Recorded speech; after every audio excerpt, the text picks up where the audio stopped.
জামায়াতের আন্দোলন সরকার বিরোধী না বলছেন ব্যারিস্টার ফুয়াদ। জানাবো বাংলাদেশে আরেকটি ১/১১ নেমে আসতে পারে আশঙ্কা রাশেদ খানের। এদিকে জুলাই সনদের আলোকে জাতীয় নির্বাচনের দাবি জাগপার। এবং সর্বশেষ জানাবো শেখ হাসিনার মামলায় আমি হয়তো শেষ সাক্ষী বলছেন নাহিদ ইসলাম। এতক্ষণ শুনছিলেন সংবাদ শিরোনাম, এবারে বিস্তারিত।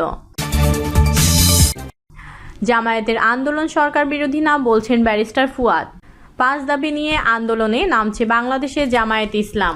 অভিন্ন দাবিতে ইতোমধ্যে কর্মসূচি ঘোষণা করেছে আরও কয়েকটি ধর্মভিত্তিক রাজনৈতিক দল। নির্বাচনে পিআর পদ্ধতি, জাতীয় পার্টি সহ ১৪ দলের রাজনৈতিক কার্যক্রম নিষিদ্ধের দাবিসহ ৫টি দাবি নিয়ে আগামী ৩ দিনের কর্মসূচি দিয়েছে জামায়াত। জামায়াতের এই আন্দোলনের ফলাফল কি? জামায়াত কি বিএনপিকেই আন্দোলনের প্রতিপক্ষ বানাতে চাচ্ছে?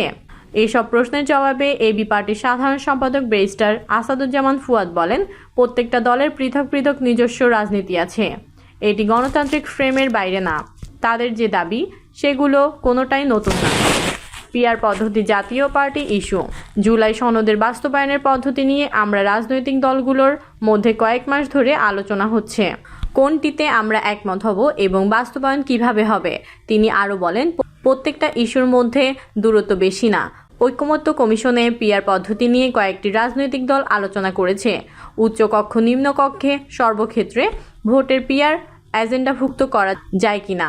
কমিশন বলছে সময়ের স্বল্পতার কারণে কুলায়ে উঠা যাবে না। তবে আমার কাছে মনে হয়েছে একটা বিষয় যদি আপনি ঘরের ভেতর আলোচনা করে সিদ্ধান্তে আসতে পারতেন তাহলে আজকের আন্দোলনের প্রয়োজন হতো না। জুলাই সনদ বাস্তবায়নের পদ্ধতি নিয়ে অন্য রাজনৈতিক দলগুলোর সঙ্গে মত পার্থক্য আছে, তবে দ্বিমতের জায়গাটা এমন না যে এটি কোনোভাবেই সম্ভব না। গত পরশু আমরা রাজনৈতিক দলগুলো যখন বসেছিলাম সেখানে এই প্রসেসগুলো আলোচনা হয়েছে, যুক্ত করেন ব্যারিস্টার ফুয়াদ। জামায়াতের এই আন্দোলন কি অন্তর্বর্তী সরকারের বিরুদ্ধে? এমন প্রশ্নের জবাবে এবি পার্টির সাধারণ সম্পাদক বলেন, আমি এমনটা মনে করি না। এটি সরকার বিরোধী আন্দোলন না, এটি সরকারের কাছে দাবি দেওয়ার আন্দোলন। যারা কর্মসূচি ঘোষণা করেছেন তারা কেউ তো সরকারের পতন চায়নি। রাজনৈতিক দলগুলো তো নিজের দাবিগুলো সরকারের কাছেই করবে। ও বাংলাদেশে আরেকটি ১/১১ নেমে আসতে পারে আশঙ্কা রাশেদ খানের। নতুন করে নির্বাচনকালীন তত্ত্বাবধায়ক সরকার গঠন করতে গেলে গণ অভ্যুত্থানের অংশীদার রাজনৈতিক দলগুলো ঐকমত্য পৌঁছাতে পারবে না, বরং বিভাজন বাড়বে।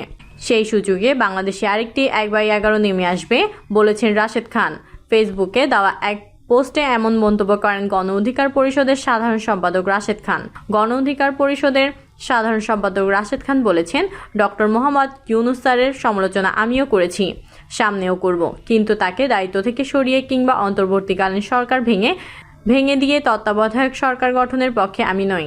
এর কারণ হলো নতুন করে নির্বাচনকালীন তত্ত্বাবধায়ক সরকার গঠন করতে গেলে গণ অভ্যুত্থানের অংশীদার রাজনৈতিক দলগুলো ঐকমত্যে পৌঁছাতে পারবে না, বরং বিভাজন বাড়বে। সেই সুযোগে বাংলাদেশে আরেকটি ১/১১ নেমে আসবে। সেক্ষেত্রে গণ অভ্যুত্থান পরবর্তী সরকারের অংশ নেওয়ার অপরাধে ডক্টর মোহাম্মদ ইউনূস সহ সকল উপদেষ্টাদের গ্রেফতার করা হবে। গণ অভ্যুত্থানের অন্যান্য অংশীজনদের রাষ্ট্রদ্রোহী অভিযোগে পাকড়াও করা হবে। গণ অভ্যুত্থানের শক্তিগুলো বিভাজিত হওয়ার কারণে ১/১১ এর সম্ভাবনা বাড়ছে। আমার কাছে মনে হচ্ছে বিদেশি একটা এজেন্সি গণ অভ্যুত্থানের শক্তিগুলো সম্পর্ক বিনষ্ট করতে কাজ করছে। হয়তো দলগুলো তা বুঝতে পারছে না। দেশ ও জনগণকে বাঁচাতে আমাদের ঐক্যবদ্ধ থেকে অন্তর্বর্তীকালীন সরকারকে সহযোগিতার বিকল্প নাই। ডক্টর মোহাম্মদ ইউনূস ব্যর্থ হলে পুরো বাংলাদেশের স্বপ্ন বিনষ্ট হবে। জুলাই সনদের আলোকে জাতীয় নির্বাচনের দাবি জাগপার। জুলাই সনদের আলোকে জাতীয় নির্বাচনের দাবি জানিয়েছে জাতীয় গণতান্ত্রিক পার্টি জাগপা। সেই সঙ্গে ৭ দফা দাবিতে ৩ দিনের কর্মসূচি ঘোষণা করেছে দলটি। তিনি বলেন, অন্তর্বর্তী সরকারের কাছে জনগণের চাওয়া ছিল বিচার, সংস্কার এবং নির্বাচন, কিন্তু আমরা দৃশ্যমান বিচার দেখতে পাচ্ছি না। প্রকৃত সংস্কার বাধাগ্রস্ত হতে দেখছি এবং যেন তেনভাবে এক জাতীয় নির্বাচন বাস্তবায়নের প্রস্তুতি ও রোডম্যাপ দেখতে পাচ্ছি। গতানুগতিক জুলাই ঘোষণাপত্রের পর আইনগত ভিত্তি এবং বাস্তবায়নের পরিকল্পনাহীন এক জুলাই সনদের পরিকল্পনা দেখতে পাচ্ছি। লড়াই ছাড়া মেহনতি জনতার মুক্তি নাই উল্লেখ করে ৭টি দাবি তুলে ধরেন রাশেদ প্রধান। দাবিগুলো হলো: ১. জুলাই সনদের আইনি ভিত্তি এবং জুলাই সনদের আলোকে জাতীয় নির্বাচন। জুলাই সনদের আলোকে জাতীয় নির্বাচনের দাবি জাগপার।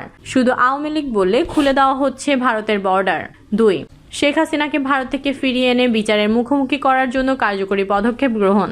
3. সব গণহত্যা ও আওয়ামী আমলে সংগঠিত জুলুম, নির্যাতন, দুর্নীতির বিচার দৃশ্যমানকরণ। 4. আওয়ামী আমলে সম্পাদিত গোপন অসম সব চুক্তি জনসম্মুখে প্রকাশ এবং বাতিলকরণ। 5. জাতীয় পার্টি এবং 14 দলের কার্যক্রম নিষিদ্ধকরণ। 6. উভয় কক্ষে পিআর পদ্ধতিতে নির্বাচন আয়োজন। 7. লেভেল প্লেয়িং ফিল্ড নিশ্চিতকরণ। 7 দাবি পূরণের লক্ষ্যে জাগপার পক্ষ থেকে 3 দিনের কর্মসূচি ঘোষণা করা হয়েছে। কর্মসূচি হলো 18 সেপ্টেম্বর রাজধানী ঢাকায় বিক্ষোভ মিছিল, 19 সেপ্টেম্বর সকল বিভাগীয় শহরে গণসংযোগ এবং 26 সেপ্টেম্বর সকল সাংগঠনিক জেলায় বিক্ষোভ মিছিল। জানাবো শেখ হাসিনার মামলায় আমি হয়তো শেষ সাক্ষী, বলছেন নাহিদ ইসলাম। জুলাই অভ্যুত্থানের সময় সংগঠিত মানবতা বিরোধী অপরাধের অভিযোগে পলাতক সাবেক প্রধানমন্ত্রী শেখ হাসিনা সহ আসামিদের বিরুদ্ধে করা মামলায় সর্বশেষ সাক্ষী হিসেবে সাক্ষ্য দেবেন জাতীয় নাগরিক পার্টি এনসিপির আহ্বায়ক নাহিদ ইসলাম। মঙ্গলবার বেলা 1:40 দিকে রাষ্ট্রপক্ষের সাক্ষী হিসেবে ক্ষমতাচ্যুত প্রধানমন্ত্রী শেখ হাসিনা ও সাবেক স্বরাষ্ট্রমন্ত্রী আসাদুজ্জামান খান কামাল সহ 3 জনের বিরুদ্ধে সাক্ষ্য দেওয়ার জন্য আন্তর্জাতিক অপরাধ ট্রাইব্যুনালে আসেন এনসিপির আহ্বায়ক নাহিদ ইসলাম। তবে এর আগে ট্রাইব্যুনালে সাক্ষ্য দেওয়া আমার দেশ পত্রিকার সম্পাদক মাহমুদুর রহমানের জেরা শেষ না হওয়ার আজ নাহিদের সাক্ষ্য গ্রহণ করা হবে। তবে এর আগে ট্রাইব্যুনালে সাক্ষ্য দেওয়া আমার দেশ পত্রিকার সম্পাদক মাহমুদুর রহমানের জেরা শেষ না হওয়া পর্যন্ত আজ নাহিদের সাক্ষ্য গ্রহণ হবে না। বিষয়টি নিশ্চিত করেছেন ট্রাইব্যুনালের প্রসিকিউটর গাজী মনোয়ার হোসেন। পরে ট্রাইব্যুনাল প্রাঙ্গণে প্রেস ব্রিফিংয়ে নাহিদ ইসলাম বলেন, মানবতা বিরোধী অপরাধের দায়ে শেখ হাসিনার মামলায় হয়তো আমি শেষ সাক্ষী। আমার সাক্ষ্য নেওয়ার পরই রায়ের দিকে যাবে। ট্রাইব্যুনালের বিচার কাজ নিয়ে এনসিপির আহ্বায়ক বলেন, এখন পর্যন্ত ট্রাইব্যুনালের বিচার কাজ নিয়ে আমরা সন্তুষ্ট, অর্থাৎ রায়ের দিকে দ্রুততম সময়ে যাবে। তবে বাকি সব মামলাও যেন যথাযথ গুরুত্বের সঙ্গে এগিয়ে চলে। এজন্য নির্বাচনের আগে সব রাজনৈতিক দলের সঙ্গে মিলে সমন্বিত রোডম্যাপ ঘোষণা করে সরকার। একই সঙ্গে সব রাজনৈতিক দলের কাছে আমাদের প্রত্যাশা থাকবে যেন তাদের ইস্তেহারে নির্বাচনের পরও জুলাই গণহত্যার বিচার চলমান রাখার কথা উল্লেখ রাখে। সোমবার ট্রাইব্যুনাল অ্যাক্টে প্রথম দিনের মতো জবানবন্দি দেন মাহমুদুর রহমান। আজ মঙ্গলবার দিলেন অবশিষ্ট জবানবন্দি। এরপর জেরা শুরু করেন আসামি পক্ষের আইনজীবী। গত বুধবার 15তম দিনে মামলায় সাক্ষ্য দেওয়ার কথা ছিল মাহমুদুর রহমান ও এনসিপির আহ্বায়ক নাহিদ ইসলামের, কিন্তু ব্যক্তিগত অসুবিধার কারণে তারা সেদিন উপস্থিত থাকতে পারেননি বলে প্রসিকিউশনের পক্ষ থেকে জানানো হয়েছিল। এর আগে মঙ্গলবার 14তম দিনে 6 জনের সাক্ষ্য গ্রহণ অনুষ্ঠিত হয়েছে। রাষ্ট্রপক্ষের 45তম সাক্ষী হিসেবে সিআইডি ঢাকার ডিজিটাল ফরেনসিক ল্যাবে কর্মরত sub inspector Mohammad Shahed Zobayer Lawrence তার জবানবন্দি পেশ করেন। সোমবার 13তম দিনে 3 জনের সাক্ষ্য গ্রহণ অনুষ্ঠিত হয়। তারও আগে গত 2রা সেপ্টেম্বর 36 নম্বর সাক্ষী হিসেবে সাক্ষ্য দেন এ মামলার আসামি থেকে রাজসাক্ষী হওয়া সাবেক আইজিপি চৌধুরী আবদুল্লাহ আল মামুন। তার জেরা শেষ হয় 4 সেপ্টেম্বর। সাক্ষীদের জবানবন্দিতে গত বছরের জুলাই-আগস্ট আন্দোলনে দেশজুড়ে হত্যাযজ্ঞ চালানোর বীভৎস বর্ণনা উঠে এসেছে। আর এসবের জন্য দায়ী করে শেখ হাসিনা কামাল সহ জড়িতদের দৃষ্টান্তমূলক শাস্তি চেয়েছেন শহীদ পরিবার ও প্রত্যক্ষদর্শী সাক্ষীরা। গত 10 জুলাই শেখ হাসিনা, কামাল ও মামুনের বিরুদ্ধে আনুষ্ঠানিক অভিযোগ গঠন করে বিচার শুরুর আদেশ দেন ট্রাইব্যুনাল। এই মামলায় তাদের বিরুদ্ধে মানবতা বিরোধী অপরাধের 5টি অভিযোগ আনে প্রসিকিউশন। প্রিয় দর্শক, এই ছিল সর্বশেষ সংবাদ। আপডেট সব সংবাদ পেতে চ্যানেলটি সাবস্ক্রাইব করে বেল আইকনটি ক্লিক করে রাখুন। কমেন্টে আপনার মতামত জানিয়ে আমাদের সাথেই থাকুন। ধন্যবাদ।